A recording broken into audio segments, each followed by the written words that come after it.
Kumusta mga chong? Ngayon ang unang araw sa buwan ng Hulyo at uumpisahan natin ang buwan na ito ng may masaganang ani. Masaganang ani? Nandito ako ngayon sa hardin ng kuya para mamitas ng mga gulay na tanim niya. Meron ditong talong, sili, okra, pipino at marami pang iba. Ito na yung literal sa kasabihang kapag may tinanim, may aanihin. At dahil isa akong OA na mahilig mamitas ng prutas at gulay, papangunahan ko na ang pamimitas ngayong araw. Uy, si OA! Unahin natin sa papaya pero kahapon pa to nakapitas. Maipakita lang na meron kaming tanim na papaya at nakakuha na naman kami ng hinog nito. Syempre, masaya na naman ang chong. Ito na yata yung pangatlo o pang-apat na beses namin pagkuha sa hinog na papaya dun sa puno. Meron din kaming kamyas dito pero bulaklak na lang yung natira. At syempre, meron din kami makopa na wala ng bunga. Kung nakikita nyo man yung mga plastic na may lupa na nakapakat dun sa puno, yan naman ay tinatawag nilang marketing. Marketing? Ngayon, pumunta naman tayo sa hardin ni Kuya Empo. At dito, pipitasin natin ng mga junjun, yung mga talong at yung pipino. Kasi pwede naman na silang i-harvest. Sinabi ko lang kina kuya na wag nilang pipitasin kasi gusto ko ako'y mamimitas nito. Sumusunod pa tong pusa ni kuya na akala mo naman marunong din siya mamitas, opo. Eto na nga tilalakad ko tong hardin para makuha yung mga talong. Sobrang dami niya ng bunga pero yung iba kasi maliliit pa. Kaya kinuha lang natin yung mga malalaki at pwede na talagang i-harvest at ulamin, syempre. Pero di ko rin alam sa sarili ko bakit sinuot ko yung imbudo sa ulo. Saktong-sakto talaga na nakapagtanim yung kuya namin ng ganito. Eh kasi naman sobrang mahal na ngayon ng talong. Hindi lang talong, pati yung ibang mga gulay. Buti na lang matalino ang kuya kaya minaharvest kami ngayon. At saktong-sakto rin kasi mahilig talaga kami sa gulay. Eh halos araw-araw din naman na may isang putahing gulay sa hapagkainan. Uy, si OA! Pagkatapos nating namitas ng talong, pipitasin naman natin dito yung pipino. Kasi kailangan na rin pitasin yung pipino dito para hindi na siya tumandang dalaga o binata. Sabi ng kuya, wala man daw 2 buwan mula nung tinanim niya yung pipino dun sa hardin. Pero eto na, umaani na kami. Pero isa pa lang. O di ba napaka-fresh ng itsura niya? Ito nga pala ang videographer ko ngayong araw. Ang aking kapatid na mahiyain pero hindi siya pwedeng tumanggi kapag sinabi kong pipicturan o bibidyoan ko siya. At ito naman si Kuya Empoy, ang may-ari ng hardin. Sobrang fresh ng mga naani natin ngayong araw. Sabi niya may nakalimutan pa daw akong anihin. Walang iba kundi yung apple na tanim niya. Syempre, utu-utu tayo kaya sumunod tayo kay Kuya Empoy at tignan kung ano yung apple na tanim niya at meron ngang bunga. May bungang apple! Uy, si OA! At hinarvest na nga ni Kuya yung mga apple. Grabe, di ako makapaniwala. May tanim pala kaming ganito. Sobrang galing talagang magtanim ni Kuya. Pwede na siya mag-asawa. At syempre, sobrang galing din magkabit ng apple sa puno para magmukhang may bunga talaga. Uy, si OA! Kung ako yung nauna sa pamimitas ng mga kung ano-anong nasa hardin, si Ina naman ang unang lalantak ng mga pinitas natin. Kaya naman tinimplan niya na yung pipino ng may suka, paminta, asin, at syempre, asukal. Dahil siya ang nagtimpla, siya ang unang titikim. At syempre, titikim din kami ni Kuya Empoy. At sobrang grabe talaga, napakasarap. Alam niyo yung malalasahan niyo yung pipino na may suka. Uy, si OA. Pero yun, promise, sobrang sarap niya. At sobrang fresh nung lasa niya. At para hindi masayang yung suka, nilagay naman namin yung apple. At alam niyo, grabe, sobrang sarap din kasi lasa siyang apple na may suka. Uy, OA ka talaga. O siya, hanggang dito na muna. Tuloy ang buhay. Bye-bye! Titikman! Happy Sunday! Nakapagsimba ba ang lahat? Sagot! Eto na nga, kakagaling ko lang simbahan at nakita ko tong mga to. Naipon na pala ang pagkain na kailangan ko tikman. Share! Tapos may pahabol pa. Oy, thank you Lord! Alam niyo ba yung feeling na parang buong buo yung pagkatao mo kapag nakapagsimba ka? Oh, di ka makarelate. Magsimba ka rin kasi. Kaya nandito na naman ang kuya yung OI sa isa na namang episode ng Titikman. Share! Eto ang una. Eto yung donut na pasalubong sa akin ng best friend ko 2 araw nang nakakalipas.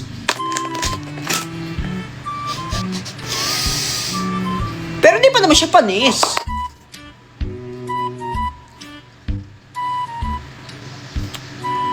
Sheesh! Perfect 10! Next, Shanghai! Kagi, napisa na. So, ganito yung kwento. Share ko lang. 2 days ago, birthday nung kuya ko. Tapos etong kaibigan ko, magdadala daw siya ng donut. Tapos nagpapatabi siya sa akin ng Shanghai. Ito na nga, tinabi ko. Ako namang tong simulala, hindi ko nabigay sa kanya. Kaya kakainin na lang natin.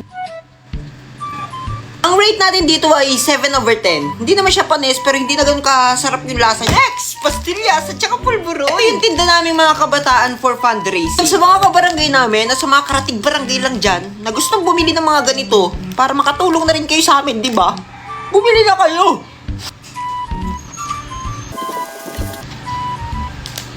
Grabe talaga to. 10/10. Dito naman tayo sa pulburon.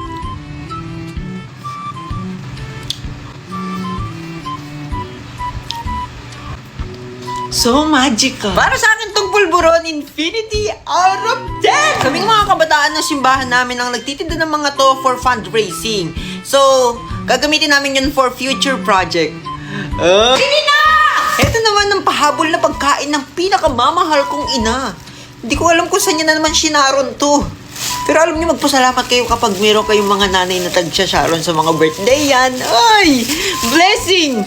Palutin mo ako ng hiwaga ng iyong pagmamahal. Hayaan matakpan ang kinang na di magtatagal.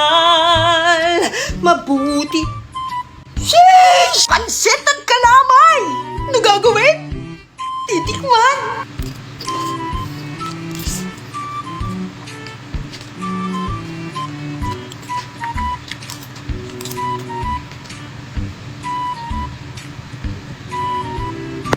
Perfect 10! Alam niyo, mas masarap talaga yung pagkain pag nakukuha mo ng libre. Kaya mga binibigay lang sa'yo, kaya mga galing sa birthday yan, mga inuwi mo lang, mga binalot mo lang, mga ganon. Sheesh! Lato-lato! Sheesh! Lato-lato here, lato-lato there, lato-lato everywhere! Ay, si OA! Talamak na nga ang bentahan ng laruang to sa buong Pilipinas! Abay, nagsilipan na rin ng mga taong gumagamit ito kahit saan man tayo pumunta! May naiinis at may natutuwa! Nakakaburito nga naman kasi kapag araw-araw, oras-oras, minuminuto nating naririnig ang pasnayang laruan na to! Kaya ngayong araw, mas lalo ko pa kayong iinisin, hindi lang ng bibigat ka OA-yan ko, kundi pati na rin ang tunog ng lato-lato na to! Lato-lato! Anong gagawin? Susubukan! Buksan na natin! Paano na to niyan? Hindi ko kaya ayusin to. So yan, papatulong tayo sa pamangkin kong adik sa lato-lato. Oh, paano to? Parang ganun. Shit! Ito na buo na! Anong gagawin? Susubukan! Aray! Sabi niyo mahirap. Madali lang naman pala dito eh. Madali kang masaktan. Ay, si Owen!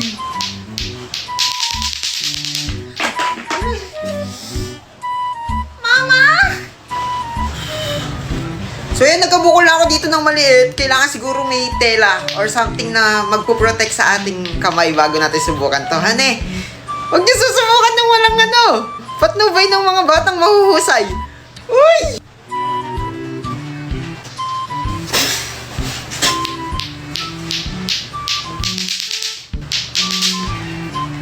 Alam niyo ba nung nauso tong laruang to? Pangarap ko talagang magkaroon ng sarili kong ganito. Kaso sa tuwing pupunta ako sa tindahan, wala akong mahanap. Kasi nagkakaubusan na nga, naubusan ng mga bata. Tapos ako hindi ako nakabili. Eh bata rin naman ako. Eh si bata nga lang. Pero ngayon nagsisisi na ako nagkaroon ako ng ganito. Kasi nasaktan lang ako eh. Uy! Dami nun!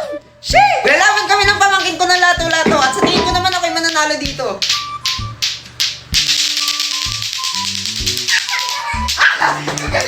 Oh my God! O yan, gusto rin daw subukan ng lola ko yung lato-lato.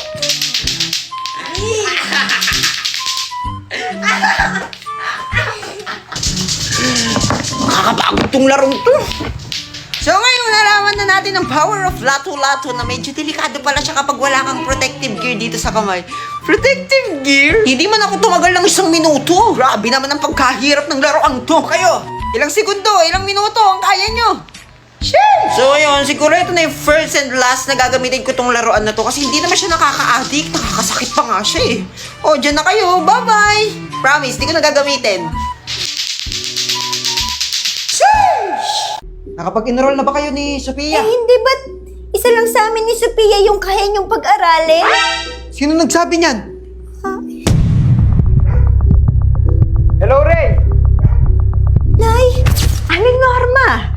Nandiyan na po pala kayo? Wala pa. Hindi pa ako to, anino ko lang. Oo po. Demonyo pala. Akala ko si Aling Norma. Anong sabi mo? Akala mo hindi ko naririnig? Teacher ka pa man din. Ganyan yung lumalabas sa bibig mo? Ay, narinig niyo po pala. Bakit parang ako pa'y mas masama dito? Ray, Teka. umuwi na tayo. Norma? Ray, hello?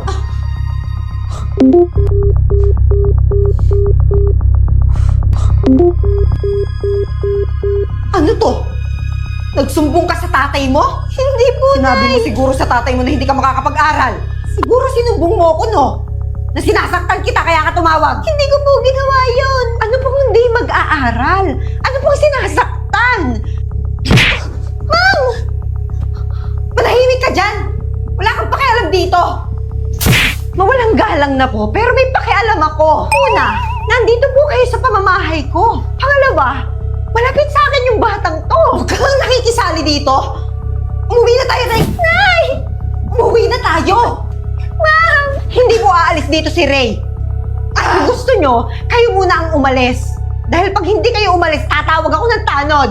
Bahala kayo! Magsama-sama kayong lahat! Mga salot!